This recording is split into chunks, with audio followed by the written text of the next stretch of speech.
दो टके के घर दमाद। सब कुछ भुलाकर मुझे माफ कर दो प्लीज। समीन उस घर में हमारी सबसे बड़ी दुश्मन है। वो नहीं गलत। जब तुम्हारी बीवी को पता चलेगा तो क्या होगा?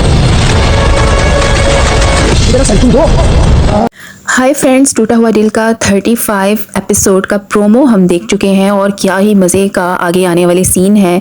मतलब कि ये भांडा फूटने वाला है कि कमाल और उष्णा का अफेयर था और जो कुछ भी हुआ उसमें इन्वॉल्व था कमाल। अब ये बात सबसे पहले खुलेगी समीन पर और हम देख रहे हैं कि कमाल इतना कोई बिगड़ा हुआ गिरा हुआ आदमी है कि वो अब ये चाहता है कि समीन से जल्द पीछा छुड़वा ले और वो चाहता है उसकी प्रॉपर्टी बुटीक जो है अपने नाम करवा ले। इस सिलसिले में वो दोबारा अपने थूके हुए को चाटने के लिए आता है। मतलब वो घर छोड़कर बड़ी नाक दिखाकर गया था। वो उसे पता चल गया कि वो जो है शाइला के बगैर दो कौड़ी का है और वो वापस उससे माफ़ी मांगने के लिए आता है शाइला, और वो शाइला को फिर से बेवकूफ़ बना लेता है। शाइला तो है ही उसकी पुजारन, वो नाक तो बड़ी ऊंची रखती है लेकिन कमाल के आगे वो कुछ भी नहीं है। तो वो अपना भी नुकसान कर लेगी इस तरह और अपने भाई का भी वो नुकसान करेगी। तो वो कमाल उससे माफ़ी मांगता है और उससे कहता है कि हमारा जो है उस घर में सबसे बड़ा दुश्मन समीन है। बेचारी समीन जो घर के हालात को बेहतर करने की कोशिश कर रही है, लेकिन कमाल अब क्योंकि समीन को कांटा समझता है, वो जानता है कि समीन जो है उष्णा की बहन है और उष्णा ने अगर कुछ कहा तो समीन जो है उसकी जो जड़ें इस घर में इतनी मजबूत हैं यकीनन कमाल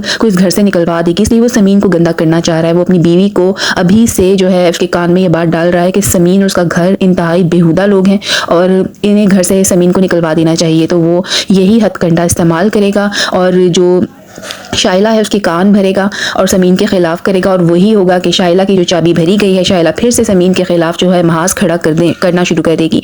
और दूसरी तरफ हम ये देखेंगे कि जो उष्णा है वो चाहती है कि कमाल एक दफ़ा उससे मिल ले ताकि वो उसका फ़ोन चुरा ले जिसमें वो सारा डेटा मौजूद है।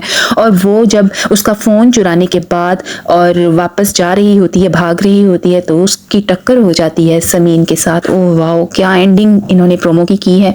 अब देखेंगे कि क्या होगा इसके बाद, किस तरह समीन इस सिचुएशन को हैंडल करेगी। ऑफ कोर्स ये उसके ससुराल का मामला है और वो जानती है कि उसकी बहन के ऊपर भी किस तरह कीचड़ उछाला जाएगा। और मैं हूं हिना। अगर आपको ये रिव्यू पसंद आया हो तो मेरे चैनल को सब्सक्राइब कर दें, वीडियो को लाइक और शेयर करना मत भूलिएगा। Bye bye.